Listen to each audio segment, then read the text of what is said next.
Olá! Hoje a gente vai explorar uma conexão que, à primeira vista, parece bem inusitada.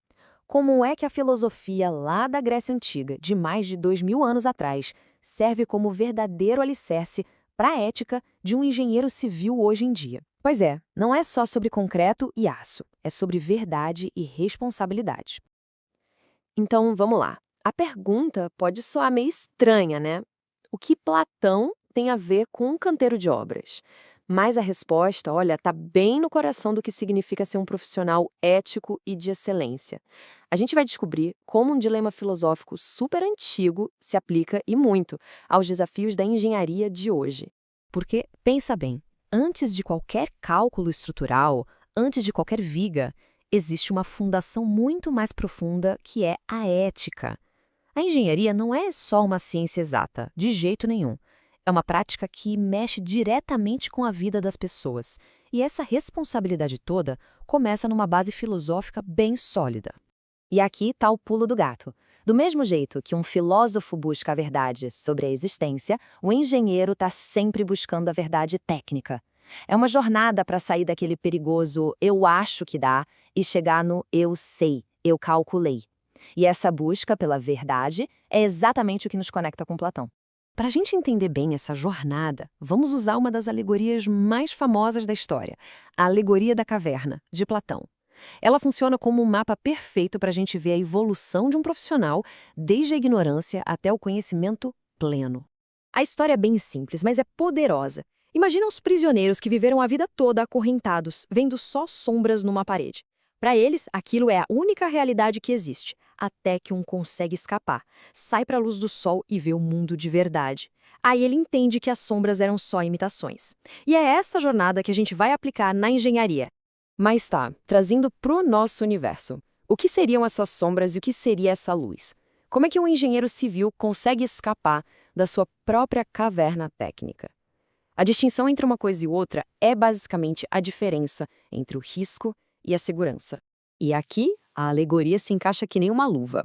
As sombras são o famoso jeitinho, sempre foi feito assim, o puro achismo, é a ignorância técnica. Já a luz, bom, a luz é o conhecimento. São os cálculos precisos, a ciência dos materiais e, o mais importante, as normas técnicas. E por falar em luz, as NBRs, as normas brasileiras, são o nosso sol. Elas não são sugestões, não, viu? Elas são o compilado de muita ciência, de muita experiência. São a nossa fonte de verdade técnica. Seguir a norma é o primeiro passo para sair da caverna e praticar uma engenharia de excelência. Agora vamos avançar e ver como isso se aplica num caso prático, um caso de altíssima responsabilidade. É nesse momento que a filosofia encontra a realidade e o negócio fica bem sério. Tenta imaginar a cena. Um profissional é chamado para avaliar um prédio. Para os moradores, para o síndico, o problema é superficial. São só umas fissurinhas na parede que uma pintura resolve. Ou seja, eles estão vendo apenas as sombras. E aí, claro, vem a pressão. O síndico, preocupado com o dinheiro, com o valor dos imóveis, vira para o profissional e pede para ele ignorar a verdade. Basicamente, ele está pedindo para o engenheiro relatar só sombra para ficar ali na caverna, junto com todo mundo, por pura conveniência.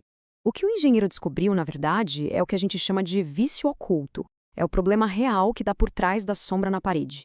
É a corrosão da armadura, o risco estrutural que só o conhecimento técnico à luz consegue revelar. A função do engenheiro é justamente essa, enxergar além do que o leigo vê. O dilema, então, fica muito claro. De um lado, a visão das sombras. Uma ação simples, uma pintura, que esconde um risco catastrófico. Do outro, a visão da luz. Uma ação responsável, um laudo técnico real que garante a segurança de todo mundo. E é essa escolha que define o profissional.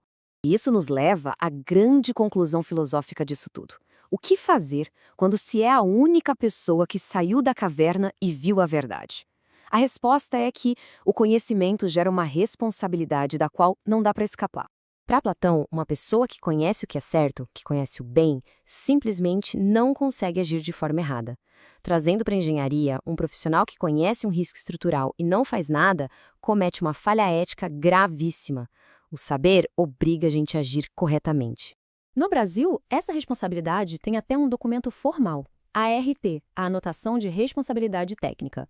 E ela não é só um papel. É a assinatura que amarra o conhecimento do engenheiro à sua responsabilidade legal e ética pela segurança daquela estrutura e, claro, pelas vidas que dependem dela. Portanto, a única ação correta é inevitável. O engenheiro tem que emitir o laudo com a verdade, com a gravidade real dos fatos. Tem que colocar a segurança pública acima de qualquer ganho financeiro ou pressão, porque o diagnóstico técnico obriga a ação correta. Ponto final.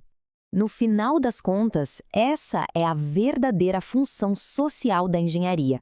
Não é só construir coisas, é ser o guia que tem o conhecimento para tirar a sociedade da escuridão da ignorância técnica, da caverna da insegurança e trazer todo mundo para a luz da segurança. E fica aqui uma reflexão final. Todos os dias, a gente confia em inúmeras pontes, edifícios, viadutos, estruturas que a gente não vê por dentro. No fundo, a gente confia no conhecimento e na ética de profissionais que, assim como o prisioneiro de Platão, viram a luz e agiram corretamente para garantir a nossa segurança. É algo em que vale a pena pensar. Próximo passo. Se você gostou deste conteúdo, não se esqueça de comentar o que achou, deixar seu like e compartilhar com os amigos.